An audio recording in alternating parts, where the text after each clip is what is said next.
Hello friends, welcome to my channel. आज हम बात करने जा रहे हैं, एक और न्यू वैकेंसी आई है फार्मासिस्ट की हरियाणा में। ये नोटिफिकेशन आया हरियाणा स्टाफ सिलेक्शन कमीशन की तरफ से। इसमें हम बात करेंगे कि फार्मासिस्ट की कितनी वैकेंसी आई है, इसकी लास्ट डेट क्या है और एप्लीकेशन फॉर्म की स्टार्टिंग डेट क्या है, और इसमें क्वालिफ़िकेशन क्या क्या, एक्सपीरियंस के बारे में बात करेंगे, और इसमें सीएटी एग्ज़ाम ज़रूरी है या नहीं है। अगर किसी बच्चे ने सीएटी एग्ज़ाम क्वालिफाई कर रखा है तो वो एग्ज़ाम दे सकता है, और अगर नहीं कर रखा तो वो दे सकता है या नहीं दे सकते, इन सब के बारे में आज हम बताएंगे। तो हम स्टार्ट करते हैं। ये है ऑफिशियल नोटिफिकेशन, और इसमें देख सकते हैं कि जो एप्लीकेशन की ऑनलाइन डेट स्टार्ट हो रही है वो 5 से, मतलब कल से एप्लीकेशन फॉर्म स्टार्ट हो जाएंगे, और इसकी क्लोजिंग डेट है 15। 10 दिन का टाइम है आपके पास फॉर्म भरने का, और इसमें कोई भी एप्लीकेशन फ़ीस नहीं लगेगी। इस फॉर्म को सब फ्री में भर सकते हैं, ठीक है। और इसमें क्या क्या क्वालिफ़िकेशन सब के बारे में बात कर लेते हैं। क्वालिफ़िकेशन की बात की जाए तो 10th में हिंदी या संस्कृत में से कोई भी एक सब्जेक्ट होना कंपलसरी है। अगर किसी के पास हिंदी या संस्कृत में से कोई एक सब्जेक्ट कम नहीं है तो वो इस फॉर्म को फिल नहीं कर सकता। एज की बात करें तो 18 से 42 साल के कैंडिडेट इस फॉर्म को फिल कर सकते हैं। और इसमें हरियाणा के जो भी कैंडिडेट हैं, जो एससी बीसीबी और ओबीसी और जनरल कैटेगरी में आते हैं, वो इस फॉर्म को फिल कर सकते हैं। इसमें हरियाणा वालों को एज रिलैक्सेशन दिया जाएगा। और अगर बात करें फार्मासिस्ट की वैकेंसी की, तो इसको सिर्फ हरियाणा वाले बच्चे ही भर सकते हैं, जो जिनके पास हरियाणा का रजिस्ट्रेशन नंबर है वो। ये ज़रूरी नहीं है कि उन्होंने फार्मेसी कहाँ से किया है, राजस्थान, पंजाब या कहीं से भी की हो फार्मेसी, वो ज़रूरी नहीं है। मेन है कि इस फॉर्म को वही फिल कर सकते हैं जिन्होंने हरियाणा का रजिस्ट्रेशन ले रखा है। रजिस्ट्रेशन नंबर हरियाणा का होना कंपलसरी है, ठीक है। अब हम पोस्ट की बात करें तो इसमें फार्मासिस्ट की 195 पोस्ट है, ठीक है।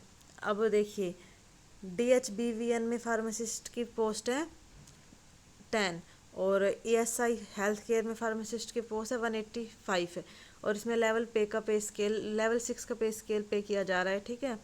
और इसमें 6 पोस्ट है फूड एंड ड्रग एडमिनिस्ट्रेशन की, जूनियर एनालिटिकल असिस्टेंट की, इसमें भी लेवल 6 का पे स्केल है।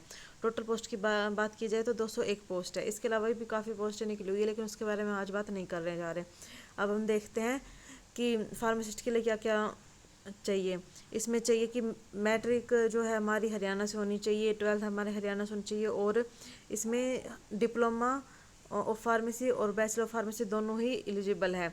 और इसमें एक्सपीरियंस वालों को प्रीफर किया जाएगा। पहले एक्सपीरियंस वाले, अगर उनके पास एक्सपीरियंस है तो वो अटैच कर सकते हैं इस फॉर्म में।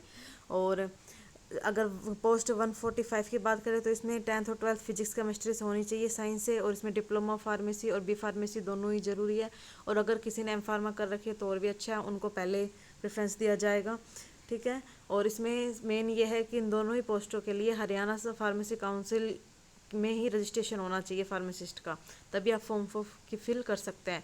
और इसमें जो सीईटी एग्ज़ाम दे रखा है, जिन्होंने 2022 में जो सीईटी एग्ज़ाम हुआ था, अगर वो क्वालिफाई है तभी आप इस फॉर्म को फिल कर सकते हैं। अगर किसी बच्चे ने सीईटी एग्ज़ाम नहीं दे रखा, वो क्वालिफाई नहीं है, तो वो इस फॉर्म को फिल नहीं कर सकते, ठीक है। सीईटी एग्ज़ाम जो है वो हरियाणा में होता है, जो कॉमन टेस्ट है वो देना कंपलसरी है, तभी आप कोई फॉर्म फिल कर सकते हैं, अदरवाइज़ आप फॉर्म फिल नहीं कर सकते। अब बात की जाए 146 पोस्ट के लिए, जो फूड एंड ड्रग एडमिनिस्ट्रेशन की पोस्ट है, इसमें बी फार्मा विद मिनिमम 50% और बीएससी विद केमिस्ट्री से होना चाहिए। इसमें कोई भी रजिस्ट्रेशन वगैरह की रिक्वायरमेंट नहीं है, इसमें विदाउट रजिस्ट्रेशन वाले भी बच्चे फॉर्म फिल कर सकते हैं, ठीक है। अभी हम आगे देख लेते हैं इनका, इसके बारे में कैसे कैसे फॉर्म फिल करना है, क्या क्या डॉक्यूमेंट रिक्वायर है, ठीक है, इन सब के बारे में। और इसमें जो एग्ज़ाम पैटर्न वो कैसे होगा। अगर हम एग्ज़ाम पैटर्न की बात करें तो ये एग्ज़ाम ऑफलाइन होगा, OMR बेस एग्ज़ाम है, ये इसमें साफ लिख रखा है, OMR बेस एग्ज़ाम है, और ये ऑफलाइन होगा। और ये एग्ज़ाम जो है हिंदी और इंग्लिश दोनों ही लैंग्वेज में होगा। इसमें क्वेश्चन की बात करें तो टोटल 100 क्वेश्चन आएंगे, और मार्क्स की बात करें तो 0.975 ईच क्वेश्चन, ठीक है। और इसमें बता दें कि इसमें 5 ऑप्शन दिए जाएंगे हर क्वेश्चन में, उन 5 में से कोई ना कोई एक ऑप्शन जो है आपको चूज़ करना कंपलसरी है। अगर आपने कोई भी एक ऑप्शन चूज़ नहीं किया तो आपका वो क्वेश्चन रॉन्ग माना जाएगा। और अगर आपने ज़्यादा क्वेश्चन ऐसे हुए जो आपने अटैम्प्ट नहीं किए तो आपको डिस्क्वालीफाई कर दिया जाएगा इस एग्ज़ाम के लिए, ठीक है। तो आपको 5 ऑप्शन में से कोई भी एक ऑप्शन चूज़ करना कंपलसरी है। और ये OMR बेस एग्ज़ाम होगा, ऑफलाइन एग्ज़ाम होगा, और CET कंपलसरी है इस एग्ज़ाम के लिए। और अगर सिलेबस की बात करेंगे, अभी थोड़ी देर बाद सिलेबस बताएंगे क्या क्या आएगा। इसमें फार्मेसी का भी सिलेबस आएगा 75% है, और इसमें जनरल नॉलेज के भी आएंगे, और 10 नंबर के इसमें कंप्यूटर भी ऐड है। ठीक है, अब ये ग्रुप सी की पोस्ट निकली हुई है, ग्रुप सी की पोस्ट निकली हुई है जो CET बेस पे एग्ज़ाम होंगे इसमें। और इसमें जो रिजर्वेशन है वो SC ST और EWS के लिए रिजर्वेशन भी है। EWS के लिए बात किया जाए, जिनकी इनकम 8 लाख से कम है और उन्होंने EWS का सर्टिफिकेट बनवाया हो, उनके लिए 10% रिजर्वेशन है। और जो EWS का सर्टिफिकेट है वो सेंट्रल का नहीं चाहिए, वो गवर्नमेंट, हरियाणा गवर्नमेंट का ही चाहिए। और अगर OBC का सर्टिफिकेट है तो वो भी हमें सेंट्रल गवर्नमेंट का नहीं चाहिए, हमें हरियाणा का ही, हमें सेंटर का, हरियाणा का ही हमें OBC का सर्टिफिकेट चाहिए, और हरियाणा का ही EWS का सर्टिफिकेट चाहिए। एक्स सर्विसमैन के लिए भी इसमें पोस्ट है, PW के लिए भी इसमें पोस्ट है। ठीक है, और अगर किसी के पास एक्सपीरियंस है तो उनको भी प्रेफरेंस दी जाएगी पहले। अगर किसी क्वालिफिकेशन ज़्यादा है तो उसको प्रेफरेंस दी जाएगी। और इसमें जो डॉक्यूमेंट आपने एक बार अपलोड कर दिए, वही डॉक्यूमेंट जब आपका एग्ज़ाम होने के बाद डॉक्यूमेंट वेरिफिकेशन होगा उस टाइम चाहिए। अगर आपके डॉक्यूमेंट मिसमैच हुए तो आपको डिस्क्वालीफाई कर दिया जाएगा, आप फिर जॉब नहीं कर सकते। ठीक है, अब इसमें देख लेते हैं कि भाई इसमें क्या क्या एक्सपीरियंस वगैरह चाहिए और एज रिलैक्सेशन वगैरह क्या है।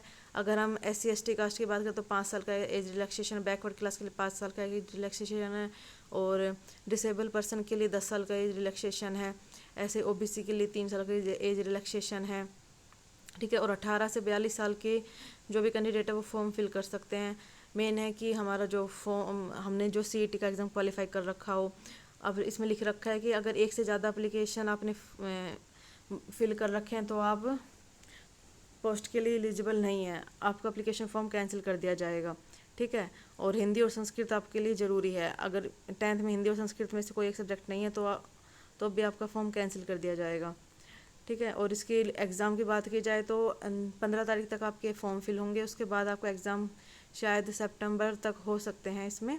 और अगर डॉक्यूमेंट की बात की जाए जो एप्लीकेशन के लिए चाहिए तो आपको स्कैंड सारी कॉपी जो स्कैन करके फिर लगानी है उसमें, जैसे 10th 12th की मार्कशीट, डिप्लोमा का रखा है डिप्लोमा की मार्कशीट, और बैचलर की मार्कशीट, मास्टर्स की मार्कशीट, और रजिस्ट्रेशन होना ज़रूरी है। आपको स्कैन फोटोग्राफ, सिग्नेचर कैंडिडेट के, OBC SC ST के सर्टिफिकेट, EWS के सर्टिफिकेट, और फैमिली मेम्बर ID जो होती है हरियाणा की, वो सब सारे डॉक्यूमेंट आपको लगाने हैं। और इसमें OMR बेस एग्ज़ाम होगा। इसमें जो भी कैंडिडेट है उनको कोई भी क्वेश्चन छोड़ के नहीं आना है, क्योंकि 5 ऑप्शन दिए जाएंगे आपको, उसमें से कोई ना कोई एक चूज़ करना ही है, वरना आप डिस्क्वालीफाई हो जाएंगे इसमें से। ठीक है, अब इसमें एक्सपीरियंस वालों को अलग से प्रेफरेंस दी जाएगी, और जिनकी एज ज़्यादा है उनको अलग से प्रेफरेंस दी जाएगी। अगर आपके 2 बच्चों के सेम नंबर है तो उसमें से वहाँ पे जब डॉक्यूमेंट वेरिफिकेशन होगा और तो उनकी जिसकी एज ज़्यादा है पहले उनको लिया जाएगा, और अगर किसी के मार्क्स ज़्यादा हैं तो उनको भी लिया जा सकता है। ठीक है, वो उनके ऊपर है वो किन को लेंगे। और ये सारे हमने बात करी कि भाई कैसे कैसे फॉर्म फिल करना है, और इसका एप्लीकेशन फॉर्म कब से स्टार्ट हो रहे हैं, 5 तारीख से स्टार्ट हो रहे हैं 15 तारीख तक। अब हम इसके सिलेबस की बात करें तो इसमें 75% तो आएगा हमारा फार्मासिस्ट का सिलेबस है, और उसके अलावा जो बाकी है उसमें GS GK रीजनिंग मैथ और कंप्यूटर का सिलेबस आएगा। 10% कंप्यूटर आएगी, और 20% में जैसे हरियाणा GK हो गया, रीजनिंग हो गई, मैथ हो गई, ये सारा सिलेबस आएगा। और जो फार्मा के सिलेबस की बात करें तो फार्मा में जो आपका सब्जेक्ट है जैसे कोलोजी, कोग्नोसी, सूटिक्स, एनाटोमी, बायोकेमिस्ट्री, मेडिकम, ये सारे सब्जेक्ट आएंगे। मेन तो आपका कोलोजी, कोग्नोसी, सूटिक्स और एनाटोमी है। ठीक है, मेडिकल केमिस्ट्री आपकी अगर नहीं भी है ज़्यादा तैयारी तो चल जाएगा, लेकिन मेन जो सब्जेक्ट है वो आपके अच्छे से प्रिपेयर होने चाहिए। ये आपका सिलेबस है। इनके सिलेबस की अलग से एक वीडियो डाल दी जाएगी, वो आप चेक कर लेना। वीडियो कैसी लगी है, अच्छी लगी हो तो लाइक शेयर सब्सक्राइब करें। Thank you.